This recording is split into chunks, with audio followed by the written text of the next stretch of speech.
Así entramos en nuestro bloque formativo en el ciclo sobre la ansiedad y la aflicción. Y retomando algunos elementos que hemos tratado el domingo pasado, siempre sepamos que cuando uno está muy ansioso, la fe se ahoga. Entonces comienza un alejamiento de Dios. En general, una de las causas que más se observan en los estudios que se hacen investigativos respecto de por qué el hombre se aleja de su fe, una de las raíces más destacadas, cruciales, es la raíz de la ansiedad. La ansiedad ahoga la fe. Por eso es muy difícil estar ansioso y tener muy buena vida de fe. Muy difícil. Digamos casi imposible. Entonces, para tratar de que nuestra fe se mantenga, sepamos tratar de sostener la fe bajando los niveles de ansiedad. ¿Cómo los bajamos? Simplificando todo lo que podemos en la vida. Así como podemos tener muchos niveles muy altos, los empezamos a nivelar para que todo conozca el término medio, aquello a lo cual los filósofos antiguos han acudido tanto, ¿no? Manejar los términos medios, porque son los únicos que generan la posibilidad de mantener el equilibrio, sin el cual no avanzamos en absoluto. El estado de ansiedad lo que hace es promover que uno se choque, se tope con cosas que uno no desearía toparse, escuchar lo que uno no desearía escuchar, ver lo que uno no desearía ver, sentir lo que uno no desearía sentir. Fijémonos, cuando bajamos los niveles de ansiedad, cómo somos más expansivos. Claro que hay que capacitarse para esto, a fin de que podamos estar en consonancia con la voluntad de Dios.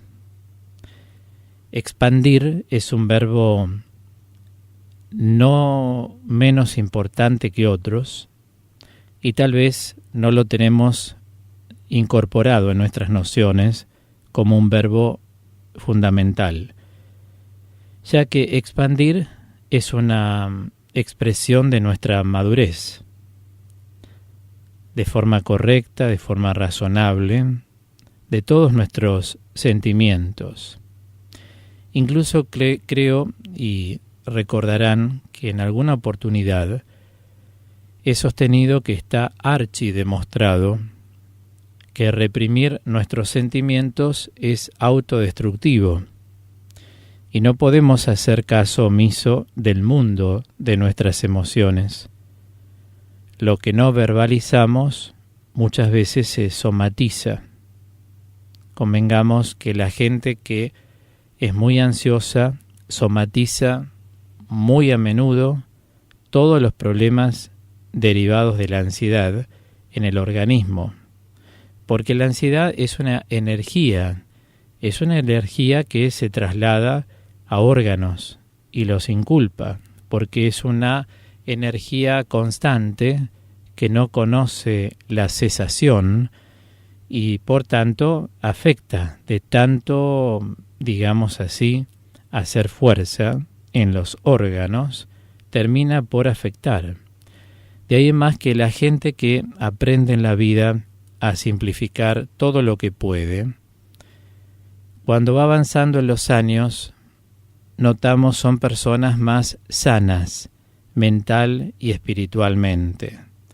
Eso hace que una persona también tenga mejor calidad de vida, porque sin lugar a dudas, cuando hay una vida psíquica desordenada, incluyendo los sentimientos y emociones, se da también un desorden completo en la persona que lo va viviendo. En cambio, cuando uno aprende a cerrar capítulos, sostuvimos, a simplificar este verbo que quiero como plasmarlo en la vida de todos, se nos hace más llevadera la vida. Incluso gozamos más de las cosas más pequeñas. El ansioso, fijémonos, no goza de lo pequeño, goza de lo grande, porque necesita ver lo grande y eso es lo único que le hace gozar. Tal vez tiene una rica comida, pero como está pensando siempre movilizado por el sentimiento de prisa en lo que tiene todavía que hacer, no disfruta de ese plato en la mesa bien servido, de una comida caliente, se pone a hablar por teléfono, se le enfría la comida, no disfrutó de ese pan que Dios le ha enviado. Bueno, estas cosas nos tienen que interpelar interiormente. ¿Recuerdan la diferencia entre interpelar y cuestionar? Fuera del marco de la pedagogía, en el que cuestionar significa exhortar al alumno a que investigue, a que saque conclusiones, a que sea buscador, porque en todo el saber, si uno no investiga por su cuenta y solo estudiamos de los apuntes, se nos va limitando mucho el conocimiento.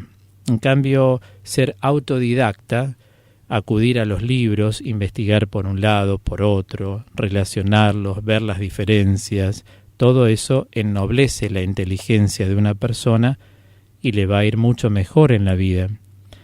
El que estudia de los apuntes y da un examen no está preparado para pensar, ¿no?, dentro de lo que hace su vida, porque cada uno tiene lo suyo. A todo hay que aplicar la inteligencia, tanto en las profesiones como en las ocupaciones. Si uno no aplica la inteligencia, lo que hacemos se pauperiza de tal manera que a nada le encontramos como sentido. Digo, los ansiosos en general no disfrutan de las cosas pequeñas. Entonces, si es el caso de alguno de los oyentes que me está escuchando, plantéese este caso, ¿no? O sea, ¿por qué no disfruto de lo pequeño? Y seguramente porque hay una ansiedad soterrada, o sea, oculta, y no la estoy viendo. En cambio, el que simplifica va gozando desde el amanecer, desde la luna, el sol, desde la plantita, desde estar en contacto con las plantas, escuchar a una persona, compartir un mate en un clima sencillo, sin altanería. Le molesta la voz alta, le molesta los ruidos. ¿Por qué? Porque al simplificar uno también quiere decir que tiene silencio. Y en este sentido acudo a este padre de la espiritualidad, que es San Arsenio, quien nos enseña que cuanto más se permanece en silencio, más se adquiere la simplicidad de la vida. Y es así. Observen que las personas ansiosas están con muchos ruidos externos y muchos ruidos internos. Hablo de la ansiedad cuando ya pasa los límites necesarios de un cierto aliento, empuje, motivación que necesitamos los seres humanos para ir adelante. Siempre uno en un proyecto, en algo que quiere hacer, necesita esa motivación que muchas veces se llama ansiedad, necesita ese aliento, necesita esa disponibilidad interior en la voluntad para lograr tal o cual proyecto. Pero esto dista notablemente de lo que significa ser un ansioso. El ansioso, repito, ahoga la fe, porque la ansiedad lo hace, se encarga de eso. Entonces acá hay un parámetro muy importante, evaluar cuánto simplificamos en la vida, si tenemos espacios de silencio que nos ayudan a simplificar, porque al lograrlo también va a bajar la ansiedad. Fundamental es, entiendo lo que estoy diciendo. A medida que vamos avanzando en el camino de la vida, uno se da cuenta que si no se tiene la fe suficiente o se la ha perdido, debemos invocar al Espíritu Santo para renovar, para restaurar, para fortalecer y para vigorizar toda nuestra fe, o bien para darle descanso, ¿no?, por primera vez junto con una relación personal y real en Jesucristo. Cuando hablo de renovar, no estamos hablando de actualizar. La fe no se actualiza, la fe se renueva. El saber de la fe sí se va actualizando, pero lleva la posta la renovación.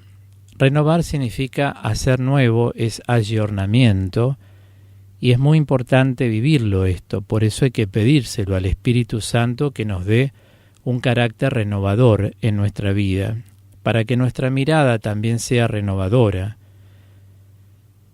Restaurar porque tenemos que restituir a nuestra fe una serie de elementos. Uno de ellos puede ser nuestro silencio para aumentar la simplicidad, y la simplicidad puede ser otro elemento que podemos restaurar, o sea, volver a readoptar para que nuestra fe esté más sostenida entitivamente. Es decir, que sea una fe más sólida y no una fe muy volátil que está muy sujeta a las emociones de cada día. Necesitamos tener una fe que supere las emociones de cada día para que la fe verdaderamente nos ayude en este encuentro con Dios. Estoy hablando de invocar al Espíritu Santo para, dijimos, renovar y restaurar. Y cuando digo fortalecer, me refiero a tener una mayor resistencia, porque como enseñan ya los entendidos del saber filosófico, que se toman la mano con aquellos del saber teológico, en cuanto a qué es la fortaleza, ser fuerte es tener capacidad para resistir. O sea, ser fuerte no consiste en ser un atacante, sino ser una persona capaz de resistir. Podemos hablar de una fortaleza espiritual, de una fortaleza psíquica y de una fortaleza física, evidentemente. Pero como somos una realidad polivalente, la fortaleza es la misma, porque todo el cuerpo requiere lo que requiere, que es la reparación. Si nos duele una muela, todo el cuerpo dice, atendete por el dentista. Si nos duele la panza, todo el cuerpo dice, atendeme porque todo el cuerpo está dañado. Somos una unidad polivalente, o sea que tenemos muchísimas valencias, ¿no? Pero vemos que Dios ha hecho al hombre armoniosamente, y por eso cuando hablamos de fortaleza, estamos hablando de la capacidad para saber resistir en la vida los desafíos. Algunos llamaremos avatares, otros los llamaremos con otros nombres. Cada uno conocerá cuáles son sus propios desafíos. Y digo también invocar al Espíritu Santo para vigorizar, porque el vigor es una fuerza sobrenatural alentativa que proviene de Dios y que uno no la tiene y Dios la genera para que esa persona abrace con mayor decisión el seguimiento de Cristo en las buenas y en las malas, sabiendo que Él es la luz y contra la luz ninguna tiniebla puede. Entonces hago una síntesis para que estos 4 verbos hoy sean realmente amigos de nuestra comprensión. El verbo renovar, el verbo restaurar, fortalecer y vigorizar. ¿Para qué? Para que nuestra fe también se vaya elevando. Es muy importante crecer en la fe. Todo lo que debemos hacer es aceptar su gracia, es decir, su iniciativa divina que fluye hacia la unión con nuestra capacidad de amar, que es nuestra libertad interior. Dios inicia la posibilidad de que seamos agraciados, o sea que apelmacemos una alianza con Él cada vez más honda. Por eso digo, es una iniciativa divina. No perdamos esta oportunidad. Digo que fluye hacia la unión con nuestra capacidad de amar. Entonces, la presencia de Dios, unitrino, nos libera de modo tal que podamos avanzar y encarar la ansiedad. Entonces, no hay que hacer todo de una vez, pero sí empezar ahora mismo a cambiar de rumbo. La ansiedad te enceguece de tal manera que siempre das vueltas sobre lo mismo. Es circular en torno a lo mismo, circular en torno a lo mismo. La presencia del Espíritu Santo, siempre como Dios, trae el carácter de novedad. Entonces digo, ¿qué tal si revisamos un área muy singular de la expansión? Y la podría hoy sintetizar en las siguientes palabras. Las cosas que siempre hemos querido hacer, pero que nunca nos atrevemos a intentar. Más de una vez, reconozcamos, no supimos orar como conviene. Por eso dice San Pablo en la carta a los Romanos que el Espíritu viene en nuestra ayuda y que intercede, dice, con gemidos inefables, lo cual significa teológicamente que el Espíritu Santo interfiere e intercede, ambas cosas, de múltiples formas, la vida de un creyente. Nosotros debemos pedir a Dios esto, consultar, allí estamos. ¿De qué se trata la consulta? Tal como lo expresa literalmente la palabra, preguntarle a Dios si es de su agrado tal cosa, tales personas, tal persona, para compartir con nosotros la amistad, la hermandad, el compañerismo o la categoría, digamos, vincular que cada uno quiera asignar a ese vínculo.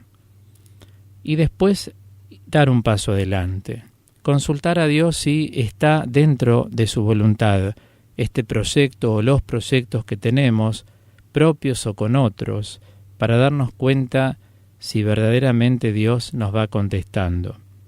Como les sugerí alguna vez, conviene hacer 7 días de oración, acompañar por un salmo de petición, la petición que tenemos, y o 7 Eucaristías, 7 días seguidos, ir a misa y participar de la Eucaristía, ofrecida por esa intención, y luego aprender a saber esperar, porque el tiempo de espera es tiempo de gracia, no es un tiempo de ausencia. El tiempo de espera es un tiempo de gracia, donde uno en el tiempo va a ver la voluntad de Dios. El que no se organiza de esta manera, incluso en sus oraciones, puede llegar a ser muy ansioso en la vida espiritual, como que a Dios le tira del manto constantemente, ¿no? Y también tenemos que saber que Dios no tiene problemas auditivos. Entonces, cuando uno presenta la plegaria ante Dios, Dios la escucha. Y si es por medio de la Virgen, mejor todavía, mejor todavía. Todos creo que hemos intentado alguna vez alcanzar alguna meta que se vio dificultada por nuestros temores, especialmente el miedo al fracaso, que es un miedo al cual no se hace mucha referencia. Sí se habla del miedo a la vejez, miedo a la enfermedad, miedo a la muerte, miedo al que dirán, miedo al que opinarán, pero miedo al fracaso es un miedo que no se trata en general. ¿Ustedes lo han oído demasiado asiduamente? Seguramente no. Bueno, otras personas tienen crisis en su voluntad, entonces les cuesta como reflexionar. Eso se llama abulia. Otras, por nuestras eternas indecisiones, digamos así, les cuesta poder crecer. A veces hay padres que son muy exigentes con sus hijos, como que les muestran insatisfacción siempre, o los tienen muy pegados y no los dejan hacer su vida, ¿no? Entonces, esas eternas indecisiones de parte de los padres también se trasuntan, se proyectan a los hijos. A veces puede haber falta de humildad, bajo la forma de rechazar escuchar a los que más saben. Hay mucha autosuficiencia. Uno cuando a veces quiere explicar algo, la gente directamente, no digo ustedes, ¿no? me refiero a gente que tal vez conocemos como de paso, cuando le querés dar una solución siguen hablando y no te escuchan. Y si vos le decís, a ver, cálmate un poquito, escuchá lo que te voy a decir. Te escuchan 2 segundos y siguen con lo de ellos. O sea, es un estado de ansiedad que se nota muy, muy fecundamente tomado en las personas que no tienen el mínimo de vida contemplativa. Pero claro, nosotros somos luz del mundo. Entonces tenemos que tener la paciencia de saber aportar las palabras que pueden ser llamadas iluminativas, es decir, palabras concretas que a la persona la flechen interiormente y así puedan darse cuenta de que hay una salida y que hay que hacer un cambio. Pero claro, la autosuficiencia muchas veces debido a algunos grados de soberbia, en algunos casos, ¿no? En otros al orgullo que tienen, en otros al egoísmo que tienen, no les permiten ni siquiera abrirse. Por eso hay personas que no hacen caso a nadie. Y creo que los que saben siempre nos pueden dar muy buenos consejos y realmente es una mala táctica no tomar los consejos de la gente que sabe sobre lo suyo. Si uno se abre, también estamos demostrando una cierta humildad ante Dios, sobre todo, ¿no? Porque si tenemos estas actitudes como miedo al fracaso, eternas indecisiones, esa voluntad en crisis llamada bulia, la falta de humildad, digamos la autosuficiencia, todas estas actitudes nos disuaden, y si nos disuaden no las podemos aunar nunca y por lo tanto pasaron por al lado, nos salpicaron un poquito con un llamado de atención, pero como nosotros andamos con la mirada y la mente en otro lado, dejamos todo pasar.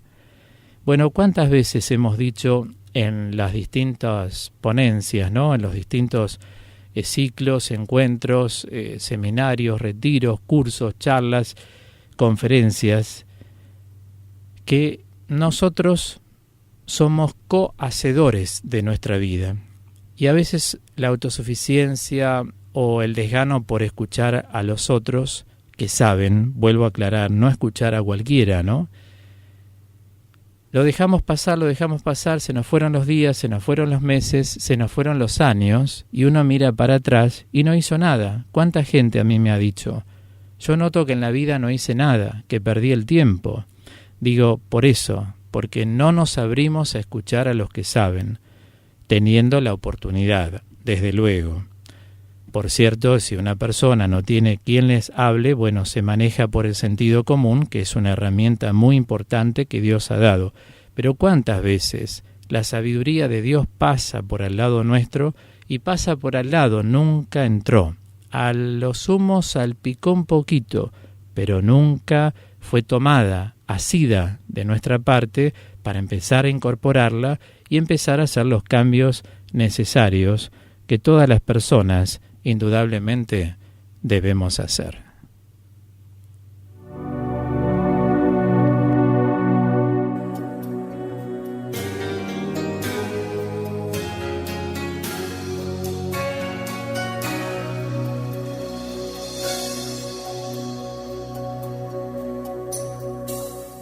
¿Qué sería de mí si no me hubieras alcanzado?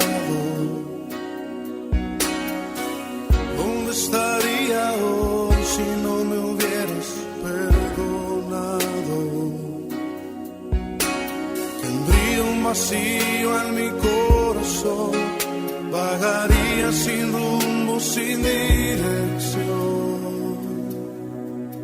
Si no fuera por tu gracia y por tu amor,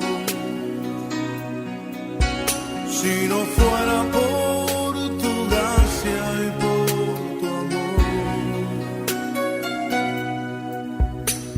sería como un pájaro herido que se muere en el suelo.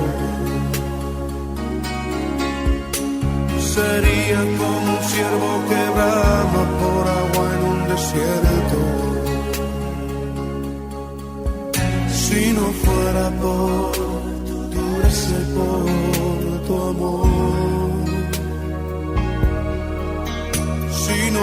fuera por tu gracia y por tu amor. ¿Qué sería de mí si no me hubieras alcanzado? ¿Dónde estaría hoy si no me hubieras perdonado? Tendría un vacío en mi corazón, vagaría sin rumbo, sin dirección. Si no fuera por tu gracia y por tu amor, si no fuera por tu gracia y por tu amor, sería como un pájaro herido que se muere en el suelo. Sería como un ciervo que brama por agua en un desierto. Si no fuera por tu gracia y por tu amor, si no fuera por tu gracia y por tu amor. Señor, reconocemos que sin ti estaríamos perdidos. Reconocemos que sin ti no tendríamos nada, oh Dios. Pero tú por tu misericordia nos has alcanzado y por tu gracia nos has hecho libres. Por eso te bendecimos en esta noche, Señor. Si no fuera por tu gracia y por tu amor, si no fuera por tu gracia y por tu amor, sería como un pájaro herido que se muere en el suelo. Sería como un ciervo que brama por agua en un desierto. Si no fuera por tu gracia y por tu amor, si no fuera por tu gracia y por tu amor, si no fuera por tu gracia y por tu amor.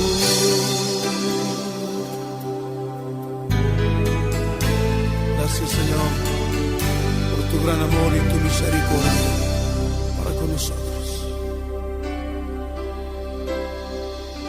Sí, Padre. Sí, Señor. Oh, te damos gloria.